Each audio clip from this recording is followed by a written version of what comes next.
গল্পটার নাম হচ্ছে আল মুতাকাল্লিমাতু বিল কোরআন, মানে যে নারী সবসময় শুধু কোরআন দিয়ে কথা বলে। গল্পের নাম কি? যে নারী শুধু কি দিয়ে কথা বলে? কোরআন দিয়ে কথা বলে। হজ করে ফিরতেছেন, হঠাৎ দেখেন এক বৃদ্ধা মহিলা, বয়স্ক মহিলা চাদর গায়ে দিয়ে শুয়ে আছে। তো এটা অনেক বড় একটা কনভারসেশন, আমি কনভারসেশনটা আপনাদেরকে শোনাই। উনি কাছে গেলেন, যে সালাম দিলেন, আসসালামু আলাইকুম রাহমাতুল্লাহ। সালামের উত্তরে বৃদ্ধা মহিলা স্বাভাবিকভাবে উত্তর না দিয়ে একটা কোরআনের আয়াত তেলাওয়াত করলেন। তিনি তেলাওয়াত করলেন, সালামুন কাওলাম মির রাব্বির রহিম, মানে দয়াময় প্রতিপালক আল্লাহর পক্ষ থেকে তোমার প্রতিও সালাম। এটা একটা কোরআনের আয়াত, কিন্তু এটা দিয়ে উত্তর হয়ে যায় সালামের। কি বলেন? আচ্ছা, গেল। এবার আব্দুল্লাহ ইবনে মুবারক জিজ্ঞেস করলেন, মাযা তাসনাঈনা ফি হাযাল মাকান, এখানে কি করেন আপনি? কি করতেছেন একা একা? এই প্রশ্নের উত্তরও ভদ্রমহিলা একটা কোরআনের আয়াত তেলাওয়াত করে দিলেন। উনি তেলাওয়াত করলেন, ওয়ামাই ইউদলিল ফালা হাদিয়া লাহ, মানে আল্লাহ যার পথ ভুলায় দেয় তারে পথ দেখানোর কেউ নাই। মানে বুঝাইতে চাইলেন আমি পথ হারাই ফেলছি। কি বুঝাইতে চাইলেন? পথ হারাই ফেলছে, মানে উনি এমন ভাবে কোরআনের আয়াত চুজ করে যাতে উত্তর হয়ে যায়। তো এবার উনি জিজ্ঞেস করলেন, আইনা তুরিদিন, তো পথ হারাই ফেলছেন তো বুঝলাম, আয়াত থেকে এটা বোঝা যায়, তো আপনি কোথায় যাচ্ছেন? ডেস্টিনেশন কোথায়? উনি আবার একটা আয়াত তেলাওয়াত করলেন, সুবহানাল্লাযী আসরা বিআবদিহি লাইলাম মিনাল মাসজিদিল হারামি ইলাল মাসজিদিল আকসা। রাসূল সাল্লাল্লাহু আলাইহি ওয়াসাল্লাম মেরাজের আগে যে ইসরা হয়েছিল, মসজিদুল হারাম থেকে মসজিদুল আকসায় রাসূল সাল্লাল্লাহু আলাইহি ওয়াসাল্লামকে আল্লাহ নিয়েছিলেন, এটা তেলাওয়াত করলেন। তো বুঝাতে চাইলেন আমিও আপনার মতো হজে আসছিলাম মসজিদুল হারামে, আর যাচ্ছি মসজিদুল আকসা, মানে ফিলিস্তিন আমার বাড়ি। মসজিদুল আকসা কোন দেশে? ফিলিস্তিনে। আয়াত এমন ভাবে উনি পিক করেন যাতে করে উত্তর হয়ে যায়। উনি বোঝাতে চাইলেন আমিও হজ করতে এসেছিলাম, যাচ্ছি কোথায়? ফিলিস্তিন, মসজিদুল আকসা যে দেশে আছে। তো উনিও বুঝে গেলেন যে তাহলে আপনি মসজিদুল আকসায় যাচ্ছেন। তো এবার জিজ্ঞেস করলেন, আনতুম মুনযু কাম ফি হাযাল মাকান, তো এখানে একা একা পড়ে আছেন কয়দিন? আবার কোরআনের আয়াত, সালাসা লায়ালিন সাবিয়া, টানা 3 দিন 3 রাত এখানে আছে। এটা কোরআনের আয়াত একটা। আবার জিজ্ঞেস করলেন উনি, মা আরা মাআকি তাআমান তাআকুলিন, তো একা যে পড়ে আছেন আবার 3 দিন, তো আপনি খাচ্ছেন কি?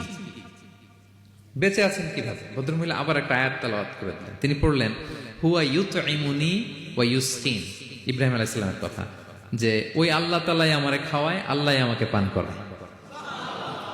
আল্লাহ তাআলা ব্যবস্থা করেছেন আমার। তো এইবার উনি অবাক হচ্ছেন, আমি এত বড় মুহাদ্দিস আব্দুল্লাহ ইবনে মুবারক ইমাম বুখারীর উস্তাদ, আমি স্বাভাবিকভাবে কথা বলি আর যাই প্রশ্ন করি একটা আয়াত তেলাওয়াত করে দেয় আর ওটা দিয়ে উত্তর হয়ে যায়। কি মহিলার সন্ধান পেলাম? তো উনি বলতেছে, ফাবি আইয়ি শাইইন তাতাওয়াদ্দাইন, 3 দিন যে এখানে আছেন মরুভূমির বালুর মধ্যে, ওযু করেন কিভাবে?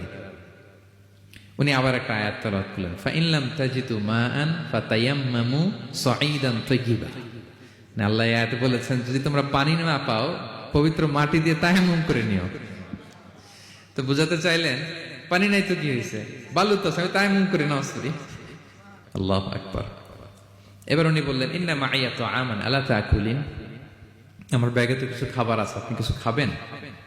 আবার কোরআনের আয়াত, সুম্মা আতিম্মুস সিয়ামা ইলাল লাইল, আল্লাহ এক আয়াতে বলেছেন তোমরা রোজা ফজর থেকে শুরু করে সন্ধ্যা পর্যন্ত পূর্ণ করো। তো বুঝালেন আমি রোজা রাখছি। কি বুঝালেন? রোজা রেখেছি। এবার উনি একটু মাসালা খাটাইতে চাইলেন, ভাবলেন যে বুড়ি তুমি আমার সাথে শুধু কোরআন দিয়ে উত্তর দিচ্ছ, দাঁড়াও তোমাকে আমি আটকাইতেছি। উনি মাসালা খাটাইলেন যে ফাকুলতু লাহা লাইসা হাযা শাহরু রমাদান, তো রোজা রাখছেন মানে এটা তো রমজান মাস না, হজ করে ফিরতেছি আমরা জিলহজ মাসের শেষের দিক, কিসের রোজা?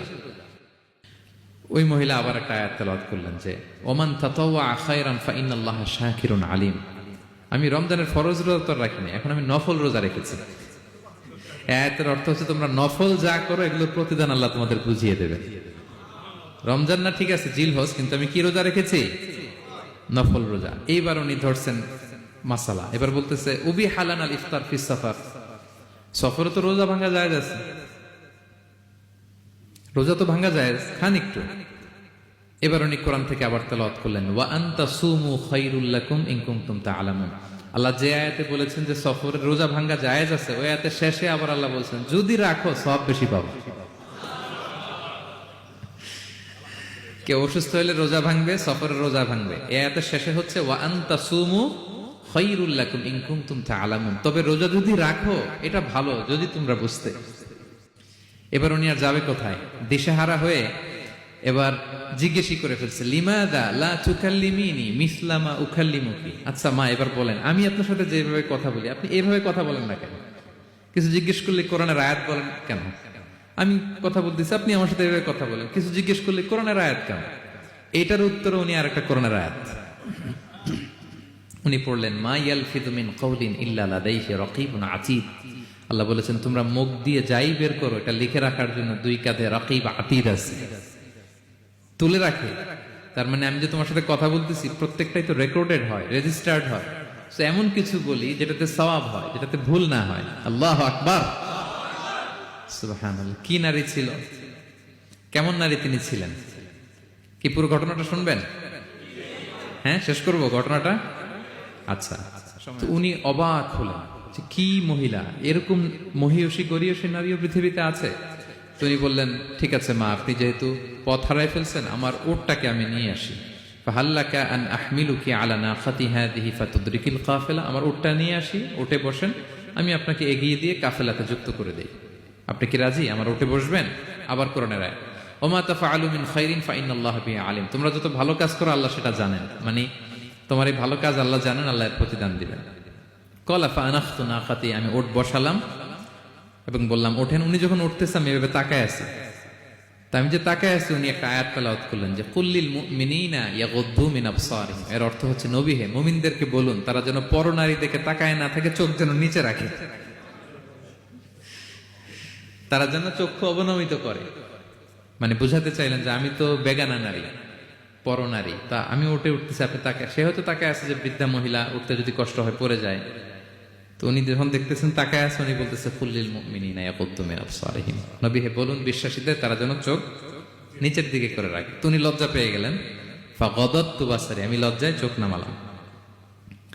এরপর আমি বললাম ইরকাবি ওয়াকাদ আখালতু নাকাত, ওঠেন। আমি আবার ওটের রশি ধরে টানতে আরম্ভ করলেন। ভদ্রমহিলা উঠেই আবার কোরআনের আয়াত পড়লেন, যেটা আমরা গাড়িতে বা কোনো বাহনে উঠলে পড়ি। তিনি পড়তে আরম্ভ করলেন, সুবহানাল্লাযী সাখখারা লানা হাযা ওয়া মা কুন্না লাহু মুকরিনিন ওয়া ইন্না ইলা রাব্বিনা লামুনকালিবুন। প্রশংসা সে আল্লাহর, যে আল্লাহ এই বাহনকে আমাদের জন্য বশীভূত করে দিয়েছেন। তিনি বশীভূত না করলে আমরা তো এটাকে বশীভূত করতে পারতাম না। আপনারা যখন গাড়ি স্টার্ট দিবেন এই দোয়াটা পড়েন তো আপনারা? গাড়ি স্টার্ট দিলে, বিমানে উঠলে, ঘোড়ায় উঠলে, যে কোনো বাহনে উঠলে এটা পড়তে হয়, কোরআনের আয়াত। তো উনি বললেন, আমি এবার উঠলাম, ওটের জিমাম ধরে টানতে লাগলাম আর একটু হই হই শব্দে ওট চালাতে লাগলাম, যাতে করে তাড়াতাড়ি যাওয়া যায়। উনি কোরআনের আয়াত বললেন, ওয়াকসিদ ফি মাশিক ওয়াগদুদ মিন সাউতিক। কোরআনের আয়াত মানে তোমার চলার ক্ষেত্রে তুমি মধ্যম পন্থা অবলম্বন করো আর গলার সাউন্ডটা একটু ছোট করো। এটা কিন্তু লোকমান হাকিম তার ছেলেকে বলেছিলেন যে বাবা, তুমি যখন হাঁটবে মধ্যম পন্থায় হাঁটবে, আর শাউট করবে না, নয়েজ করবে না, কণ্ঠটাকে নিচু করবে। এই আয়াতটা উনি পড়ে দিলেন। মানে বুঝাতে চাইলেন, আপনি হাজি মানুষ, হজ করে আসছেন, এইভাবে যাচ্ছেন কেন? আপনি স্লোলি যান। ফাজাআলতু আমশি রুয়াইদান ওয়া আতারান্নামু বিশ-শা'র। এরপর আমি আস্তে আস্তে যেতে লাগলাম আর কবিতা আবৃত্তি করতে লাগলাম। আরবদের অভ্যাস ছিল, তারা শত শত লাইন কবিতা মুখস্থ পারত। দিনকে দিন মরুভূমিতে চড়তো আর কবিতা পড়তো। তো আমি কবিতা গুনগুন গুনগুন করে কবিতা পড়তেছি আর যাচ্ছি।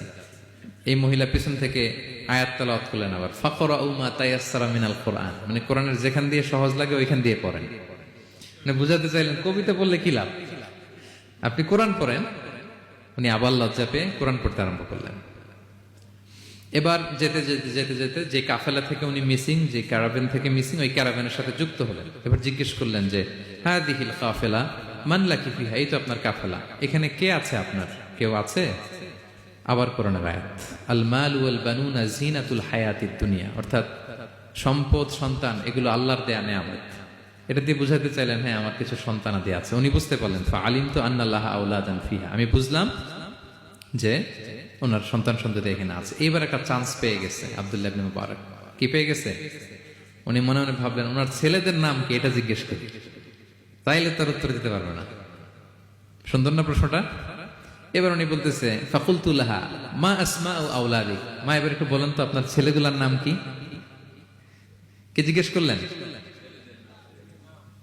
এটা তো আর নান্টু বল্টু সল্টু তো আর কোরআনে পাওয়া যায় না। আমরা নাম রাখি কি? সল্টু বল্টু। সল্টু বল্টু কোরআনে আছে? নাই।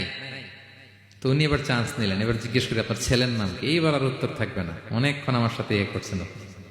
তো জিজ্ঞেস করতেছে লাহা ওয়ামা আসমা ও আউলাদিক, আপনার ছেলেদের নাম কি একটু বলেন তো। এই প্রশ্নের উত্তরে উনি 3টা আয়াত তেলাওয়াত করছে। এতক্ষণ তো একটা, এখন কয়টা? এখন 3 নম্বর গিয়ারে চালাইতেছে। উনি প্রথম আয়াত তেলাওয়াত করলেন ওয়াত্তাখাযাল্লাহু ইব্রাহিমা খলিলা, এরপরে বললেন ওয়াকাল্লামাল্লাহু মূসা তাকলিমা, সবশেষে বললেন ইয়া ইয়াহইয়া খুযিল কিতাবা বিকুওয়া। আল্লাহু আকবার।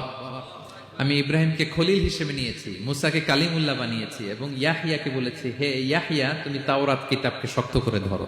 তার মানে বুঝাতে চাইলেন আমার বড় ছেলের নাম ইব্রাহিম, পরের ছেলের নাম মুসা, ছোট ছেলের নাম ইয়াহিয়া। সুবহানাল্লাহ পড়বেন না? কি নারী ছিলেন! কোরআনের বাইরে যেন যাওয়া না লাগে, কোরআন থেকে ছেলেদের নাম চুজ করে রাখছেন। ছেলেদেরকে ডাকলে এই নামেই ডাকেন। এরপর ছেলেদেরকে ডাকলেন কোরআনের আয়াত পড়ে, ফাবআসু আহাদাকুম বিওয়ারিকিকুম হাযিহি ইলাল মাদিনাতি ফালইয়ানজুর আইয়ুহা আসকা তুআমান ফালইয়াতিকুম বিরিজকিম মিন। এটা সূরা কাহফের একটা আয়াত। গুহাবাসী 7 জন যুবক যখন ঘুমিয়ে পড়েছিল, 309 বছর পরে যখন জেগেছিল, একজনকে টাকা দিয়ে বলেছিল যাও তুমি কিছু খাবার নিয়ে আসো। এই আয়াত বুঝে